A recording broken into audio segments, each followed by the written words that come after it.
Because I put on one of those skull caps for Halloween one time. Yeah. Oh my God. I just looked like a big old bison head. It was really ugly. I do not have a head that's made to be bald. It's just, if I did, I'd probably shave it. I like that look. Yeah, I'm imagining. Yeah, I'm trying to imagine you bald. You don't want to go bald. I do not. Is there baldness in your family? Thank God there's not. Now wait a minute. I bet you don't even know where to look for baldness. You know it comes from your mother's side. Then no, we're okay. So is your grandfather on your mother's side? Did he keep his hair? He looked good. He had the hair. He looked good. How old did he live? He lived, I think, into early 70s. Carotid arteries. Okay. He didn't catch it in time. Well, he's with Jesus now. I know you miss him, but you thank him for the hair. And let me tell you, he did. Grandpa did always have a good hair, and he always drove slow. Yeah. Well, the good thing we're talking about the hard news today. He always drove slow. He always drove slow. That's good. I remember as a kid getting pulled over on the road from Fireball to Kerman, and he got pulled over because he was driving too slow. And he was so mad. He was so frustrated. Kids get mad at me because I'll do that too. But I'm not, folks, one of those guys that gets in the fast lane on the freeway and does. There's no excuse for that. You ever see those dudes? Oh yeah. They get on there and they go 65. Whatever.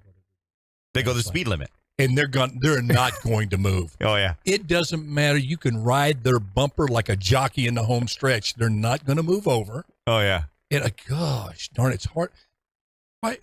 Go get the hard stuff and say, why do you think there's road rage? Why do people get so? I mean, somebody cuts me off. I don't think about the time I cut people off. Yeah, yeah. But you just go, oh my gosh, you just want to rip off their neck, and you know what, in their head, and rip off and doo-doo in their neck. I think it's reflective of the day you're having. I mean, you're having a bad day and you need to get to work and you're stressed out. Because think about it. But there's something else. Being in a car that's exponentially increased, the anger is magnified and multiplied. Road rage. It could be talk radio. Maybe we get everyone so wound up that, but you don't get grocery store rage when somebody bumps your car, your card or yeah, it's true. I mean, you're getting a lot of sports venue rage. Yeah. All these fights, having a youth sports, with referees called or hitting a referee, but there's something about maybe you can get away with it. That's why, because you can be mean and be a jerk on the road. Because I mean, what's the reality? What's the likelihood that they would? What if you had to plaster your mug and your number on there and your name? I bet you that would get rid of all the road rage. I think it is, as we deep dive into this and boring the people to death. I think everybody drives. You're comfortable driving. There's always that thought that you could hit somebody, you could be in a wreck, you could hurt yourself permanently. The insurance on your car. So when somebody cuts you off or something, I could have crashed, kill myself, or my baby in the back. I mean, subconsciously that's going on. Or my car, I can't afford my insurance rates to go up. But even though that may not be consciously processed, there's a hidden underneath stress. I know for me, but when I'm behind the wheel, I drove back from Stockton last night, and when I got home, I was so ashamed. I just sat behind the wheel because I tell you that speedometer didn't go below 90. Stockton back here. I wanted to get back. It was after an event there. I'm not proud of this. Not even trying to be funny. Don't do that, especially a guy at my advanced age. I got good reflexes, but not like at all. Yeah.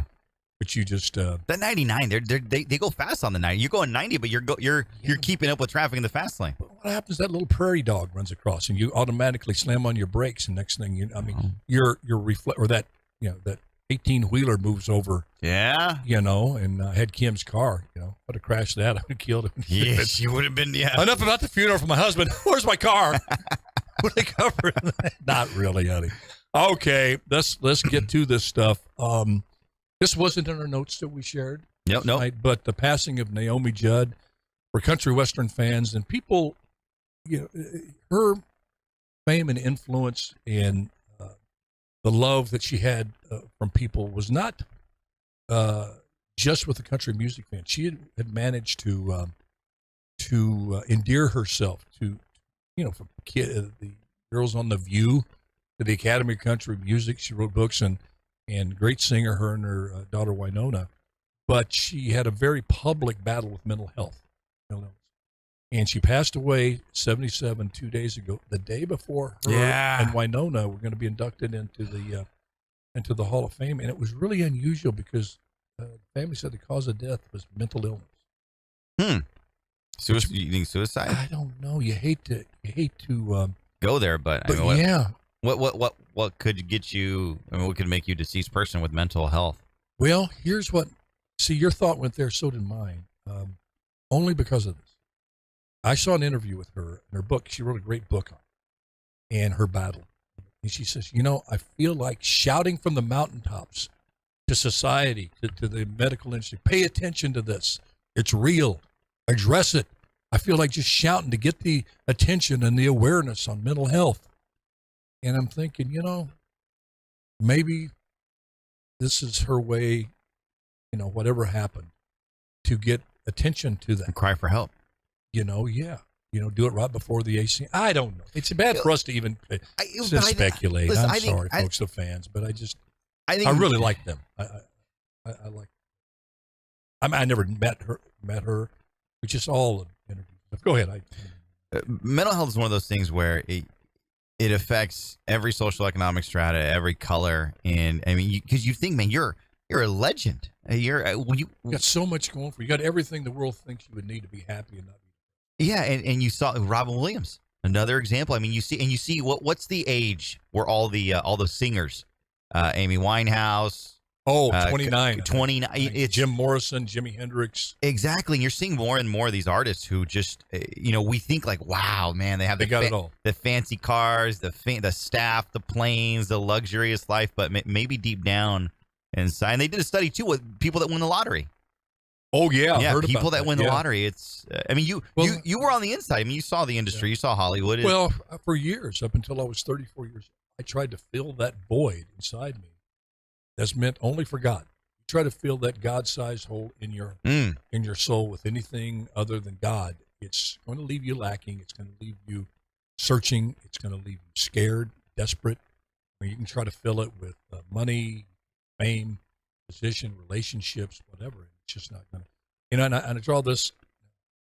I'll bring up this example. Howard Hughes. A lot of people don't know Howard Hughes, younger generation, you millennials, but just Google him. Richest guy ever. It was just a brilliant life.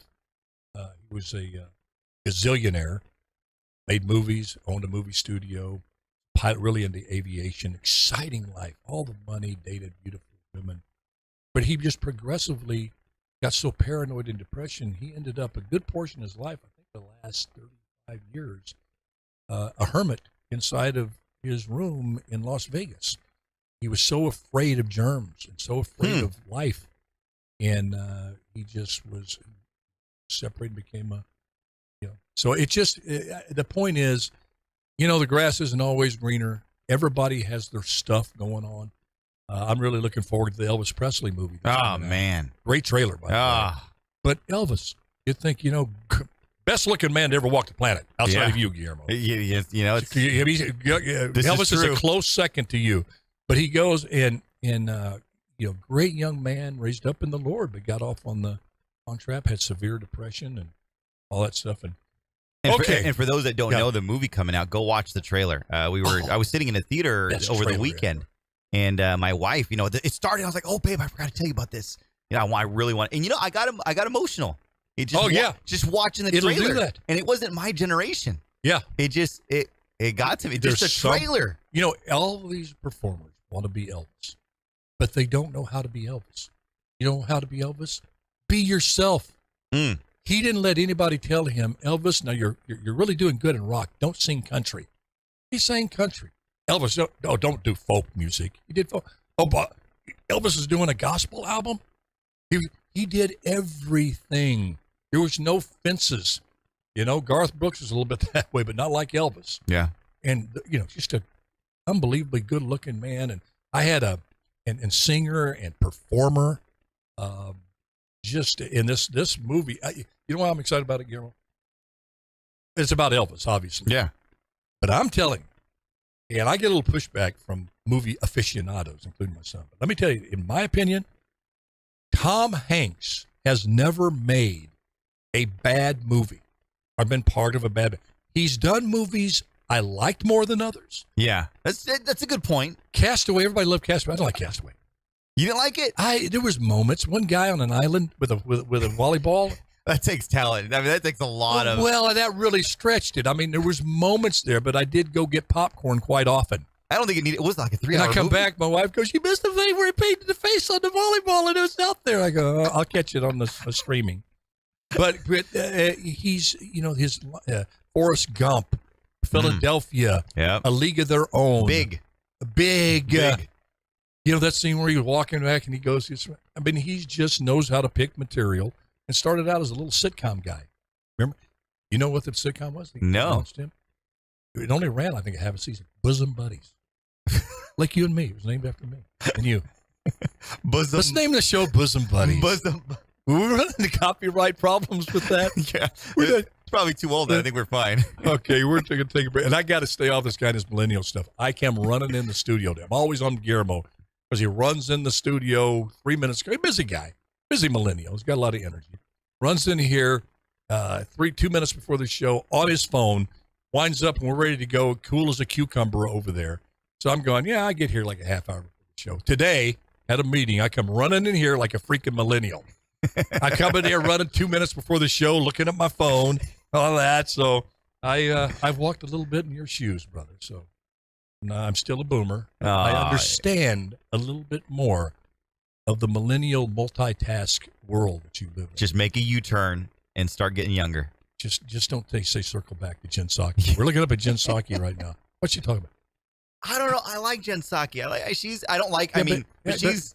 Can you really trust a spokesman from any party at the White House who's named after two liquors? Jen Psaki?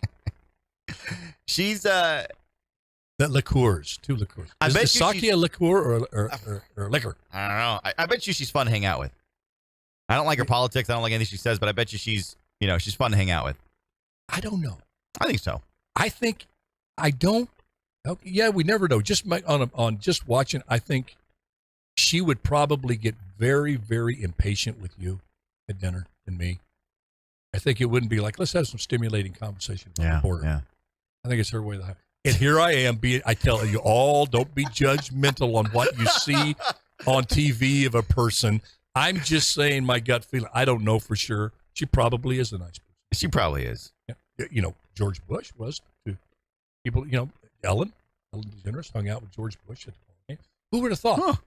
And Ellen DeGeneres tweeted that. Maybe Hunter Biden. She got canceled. Maybe Hunter. She got canceled by saying, I just sat with George Bush, and I don't really like. He's not that, not my favorite guy, but he's not the devil. He didn't have horns coming out of his head, and we had some laughs. Canceled. Yeah. Her show was canceled. Maybe Putin. Maybe without all, Huh? I'm just saying, maybe he's a misunderstood dictator. Maybe he enjoys. Maybe he watches Netflix. I don't know. Yeah, Adolf Hitler, mass murderer or misunderstood Nazi. You know what I mean. The thing is, we're going to talk when we come back. There's some amazing data coming about support for Putin and Russia. I told you, and it has I knew it was going to happen. And a lot to do with these just reckless, irresponsible remarks from our president, Secretary of Defense, our Joint Chief. It's just, it's getting really scary. There's no other word of what's going on here. Anyway, we're going to take a quick break, talk about that a little bit more when we come back. This is Alan Autry, No Retreat with Guillermo Marino. We got a little E to take us out of here. I like all this oldie music. But it's so old, it's new again. Yeah. All these songs you haven't heard. You, they're new. They're new. To me, they're old. They're going to go to the top 40 real quick. Huh? You heard of Louie Louie, right? Oh, yeah. Oh, baby. Yeah. That's a filthy song. That's what I heard. I never. You can't understand it, but apparently somebody's got the lyrics or was part of creating it. It's something you don't want to say anyway. Yeah. You couldn't say it on the radio. But you just say Louie Louie. Oh, baby. And then Beach Boys? Like Beach Boys? Yeah. What's wrong with fun till Daddy takes the T-Bird away? You heard that one? Takes the T-Bird away. Have you heard of Bob Moran? Bob Moran, or John McCain's version. Bob. That's the only version. Bob Moran. That's the only one you know. Barbara Ann. They did that in one take. They got a bunch of people together, and you listen to it. It sounds like catchy tunes, fun tunes. Who's Barbara Ann? I don't know. They just wrote a song about Barbara Ann. It was just a, unrequited love. Is that how you said it, or unrequited? Unrequited? You don't use big words here on this station. Unrequited love. Well, the only reason I looked that up one time, because you hear it all the time, and it's really... It's in the song? Well, no. You asked who Barbara Ann was, and I said it possibly could be a story about unrequited. Matt said, "Now, see you, Matt." Yeah, I don't know. These are... This is called... I'm trying... Some people nickname this show, when Larry's on. Larry won't be here, by the way, Wednesday. He's going to be in Denver. Sends his best. Wishes he could be here, but he's got some business. Oh, man. We're going to fall apart. I know, man. Just the boomer. Instead of two boomers and a millennial, it's going to be a boomer and a millennial. But no, I just try to kind of let you in on my world. Yeah, you let me in on your world. What's some songs I should know from your era? Yeah, they're mixing. They're mixing a lot. They have English and Spanish, and they're mixing them. So it's like a Spanglish. Like a lot of radio stations are doing that. But are you out of the Dr. Dre? Nah. Era Drake? I was the alternative. Like the middle class kids that had a problem with the world and just complained about everything, but had no reason to complain. So that was your music, like the liberals. Yeah, the liberals. That was your music. Yeah, alternative music. Okay. So, That's what's called alternative music? Yeah, Linkin Park. So it's the alternative to what's out there, the rap and all that. Exactly. That was my generation. There's a lot of Spanish stuff coming up. Good stuff? No. It's one of those. I like a good Mexican song. Is there ever been a song ever created as good as One Ton Tomato? I prefer it as 1 ton tomato. I ate a 1 ton tomato. Okay. Well, we're getting counted. We're getting Jay, shut up. That's what we're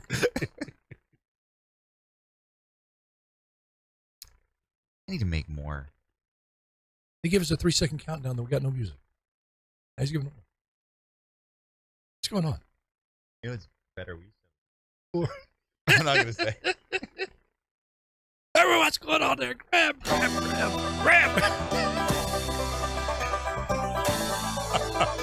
You're listening to the Alan Autry Show on the best talk in town. Talk Radio 1550 KXEX. Call Alan now, 559-899-1550. Talking about music here, generation. Of course, they're going to pick Jerry Reed, the redneck of all Never rednecks. heard this guy. You what? Never heard of this guy. Have you ever heard this song? Smokey and the Bandit. Come over to the house. We'll put on Smokey and the Bandit. I got to tell you, it's a trilogy. The first one's good. The other two are horrible. They made 3 CDs? No, CD. Trilogy? Well, no, you can watch and stream them. You Say it in there. Cassettes. See, I got one of them there newfangled controllers there. You just talk in there. Give me Smokey and the Bandit. Next thing you know, there it is. Bam, Smokey and the Bandit. They find out what streaming it's on.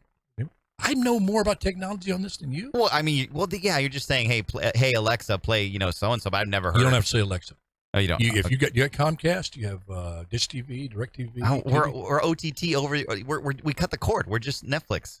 Okay, let me give you a little help here, folks out here. This is not a plug. We're not getting paid for it from these guys. But Tubi, it's free, and they got everything.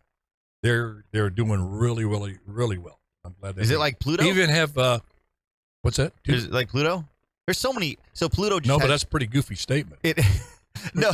Oh, boy, that was that's a bad joke. What? I don't get it. No. Get Tubi. It's a free app. Okay. That you go in there, and they got tons, and they have Victory by Submission, the movie, and Forgiven, my Western that I did.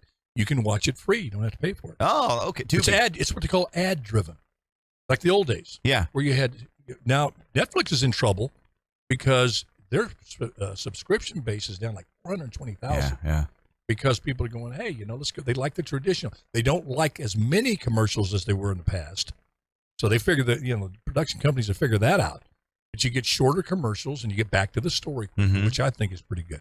Okay, let's, I forget what I said we were going to come back with, but this show's already done too. So Putin.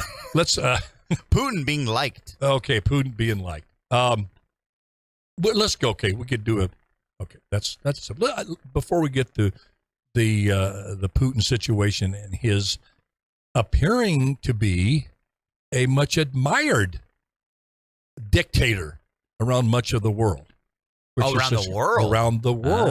Now, the democratic countries, Western Europe, and no, very unpopular, as he should be. But around the country, they see America, and one close to home. You know who stayed neutral on the vote in the UN to censor Russia for the invasion? China. China, of course. Well, you kind of knew that was going to happen. Mexico. Yeah, Mexico was the other one that was neutral, huh? And you said back, well, why would, again, that's why the liberals, the woke left, not liberals, I'm off of them. I think, oh, God, what would we like to see a good old-fashioned liberal in the Democratic Party. The woke left, far left, the WFL wants to see all the history go away, including this litany that we have in our history that we should not be proud of in the United States of America, of supporting dictators in South America. Over the course of the last 50, 60 years, there's been a plethora of dictators that the United States has done basically a proxy war with these dictators. A lot of people, innocent people killed, and there's a lot of distrust in America. They feel that the Afghanistan war and the Iraq war was unjust. A lot of innocent people, women and children were killed by the United States. I'm just saying the perception around much of the world that we don't hear every day on MSNBC and all the mainstream media that are really supporting this war wondering why the rest of the world is not jumping on board. Such a good point. You hit it. You just hit it out of the ballpark. You want to know why Mexico? And I don't want to stop your train of thought, but you want to know why Mexico is probably voted neutral when this came before the UN, because the Mexican president Obrador doesn't like Biden, and in fact, when the 2020 election happened, he was pretty much on the conservative side, saying, yeah, the thing was rigged. So he came in to Mexico. This guy's all over the board. He actually supported a recall of himself. It was, but this is what our producer.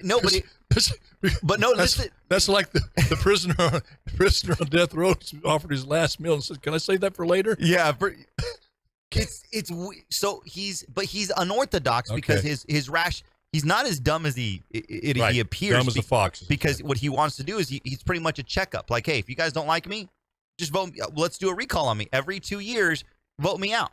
Imagine if we had that ability here right now in the United States. If every 2 years we gave them like a report card, and if the majority of Americans, like we see now in the polling, is like, hey, dude, you're doing a horrible job. Listen, we can't do 4 years. We're cutting the contract now because it's just a horrible deal. But the Mexican president, and that's why they voted no. But back to your main point is, the way we see America, you hit it out of the ballpark, is not the way the world sees America. And I think a lot of us have this misconception that, everyone thinks we're great. Listen, our neighbors up in the north don't think we're fantastic. Our neighbors down in the south don't think we're fantastic. And not everyone likes America. And listen, I'm going to go to the Twitter. This guy, Agrawal, the soon to be unemployed leader of Twitter, crying when he heard that Elon Musk had bought Twitter. We'll talk about that a little bit. But let's go a few things. I'm going to go to something I was probably going to wait till tomorrow's show, but let's go on to this. Here, just imagine if you're a country and you're kind of a conservative country. I hate to put a label, but just you believe in basic common sense, a mom and a dad. You believe in basic societal norms, okay? Just basic truths that you would say, I don't care if in my little country, I know there's the vast majority of people in America, Russia, China, whatever, think the same way about this. Mm-hmm. You shouldn't kill an innocent person. I think that's a universal truth. We all deserve those type of things. Like Japan, maybe, the Japanese. And think about the woke, insane policies that has taken a foothold in this country. And I'm not saying just isolated cases of madness here. We're seeing this now, having left unchecked this woke far left stuff that even people like Bill Maher are going, hold on, that is crazy, insane stuff. Is in our school system. It's in our military. It's in our corporate structures. It's everywhere. This cancer has spread. And just sit back and think about this, folks. Because we're going to slow this down. You're going to keep radio moving, boom, boom. But we're going to take some time to think about this. This is some of the woke policies that this country has been trumpeted around the world. We used to be the beacon of freedom.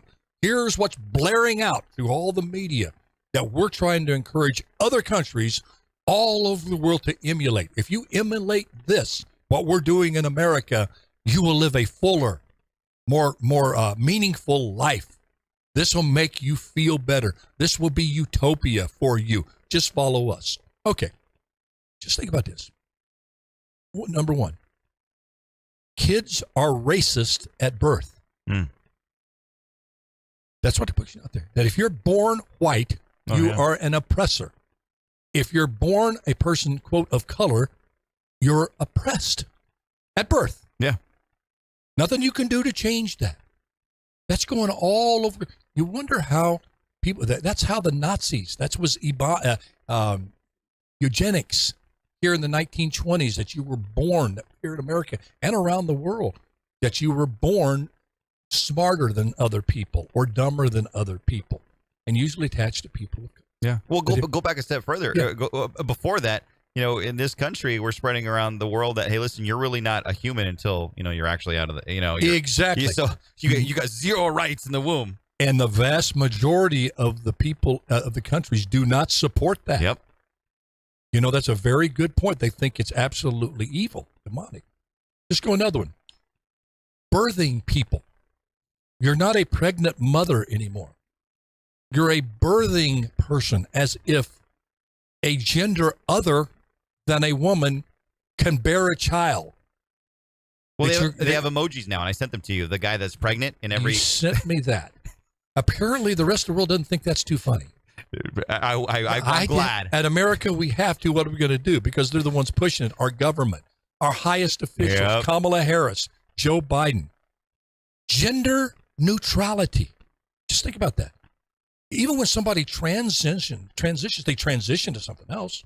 Caitlyn Jenner was a man, but she says, I feel like a woman. I'm going to transition. You go to a woman. What is gender neutral? You're just nothing. You're not a man or a woman. You're gender neutral. And that is just a concept that most of the world can't wrap their heads around. And I said this on a show the other day. Back in the day, you don't remember this, but your dad and grandpa and mom, they had the girls that liked to play boy sports, because there was a lot of them. They were called tomboys. Oh, yeah, tomboys, yeah. A lot of them liked to play football. They would not play football because box. They loved to be with the boys playing sports and do boy things. Most of those tomboys, the vast majority, grow up to be wonderful mothers. They dress up and are just knockouts when they dress up in their clothes. You talking about Caitlyn Jenner? They want to be, you just want to veer that off. Well, she's actually looking, but better. I think when she first started out, it was just tough to look at, but I think she's more accepting now. People, you know how many people are going to give you grief saying that you call. I did that. I did that one time, right when this was all happening. I referred to Caitlyn Jenner as she. Yeah. I must have had at least 3 phone calls. And listen, I understand that. I understand that thought process. I'm not going to demonize you for thinking that, but is that really the hill you want to come after? That's Guillermo true. and I on? Yeah. I mean, are we going to burn in hell because of that? I don't think so.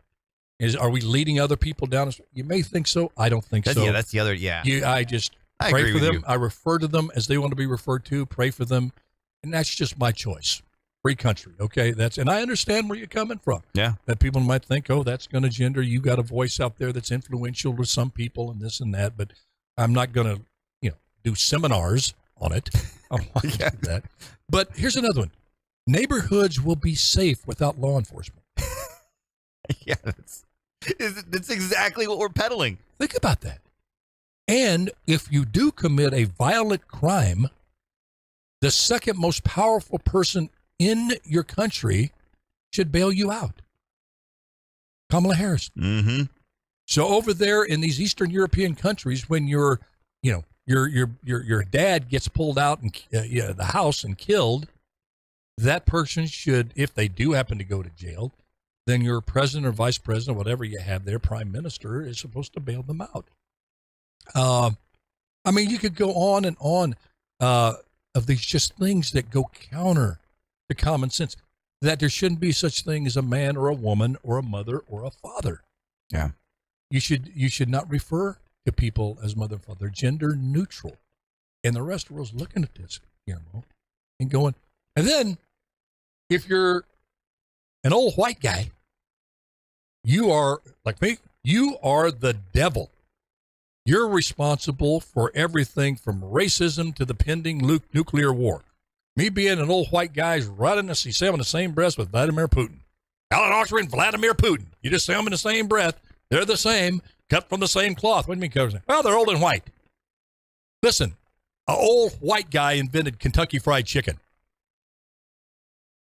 Yeah. All right? You think only white people ate Kentucky Fried Chicken?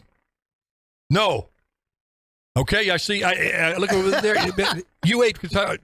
Our young little Matt, Jeremy, he ate Kentucky Fried Chicken. Well, you're white. You don't count. You know what? I'm lost. Don't demonize old white gotcha. Okay. people. Old white people, they listen. It's white people. They invented flight.